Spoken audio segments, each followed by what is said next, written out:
Bautista is now casting doubt on his return as Drax for Guardians of the Galaxy Volume 3. Earlier this summer, Disney made the decision to fire James Gunn as director of the third and final Guardians installment after an online troll brought several of Gunn's old tweets, many of which contained inappropriate and condemnable jokes about rape and pedophilia, to the public's attention. Rather than take any chances with the production, the Mouse House let go of Gunn almost immediately. What's interesting is that thousands, if not millions, of people continue to support Gunn despite the decision, and many of them have actively campaigned to have Disney reinstate Gunn as the director on Guardians 3. Unfortunately, after some deliberation, which included a meeting with Gunn, Disney ultimately chose to maintain their decision. But that doesn't mean they won't still use Gunn's story for the final Guardians film, which is expected to set up the future of the Marvel Cinematic Universe. The problem is, even if Marvel Studios does move forward with Guardians of the Galaxy Volume 3, they may have to do so without one of their key stars.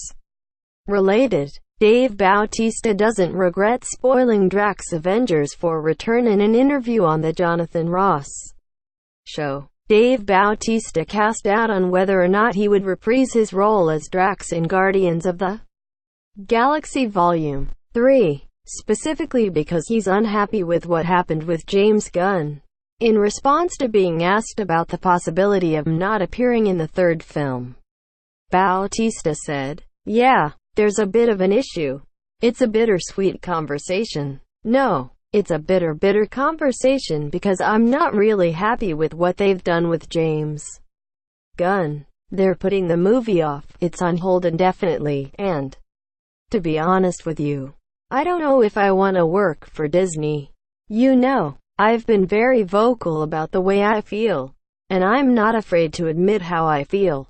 It's true that Disney recently put Guardians of the Galaxy Volume 3 on indefinite hold while they figure out the future of the MCU as well as who should be Gunn's replacement. Whoever takes on the job may, unfortunately, face opposition from not only the cast and crew but also the devoted fanbase who've remained loyal to Gunn since his firing." Bautista certainly hasn't refrained from expressing his opinion on the matter, and he's even gone as far as to say that he would quit Guardians 3 if Gunn's script isn't used. While Marvel plans on using Gunn's story, they may hire another writer to tweak and/or polish the screenplay before the start of production. Guardians of the Galaxy Volume 3 was originally supposed to start filming in early 2019 in order to make its proposed 2020 release date, but that doesn't seem to be the case anymore. The studio may instead move around their projects and circle back to their space-based superhero team at a later point. One thing's for sure, it'll be interesting to see how the Guardians stories unfold in Avengers 4 next year if the studio doesn't plan on diving into Guardians of the Galaxy Volume 3 afterward, especially if Bautista doesn't end up returning. Source: The Jonathan Ross Show. Tags: Guardians of the Galaxy 3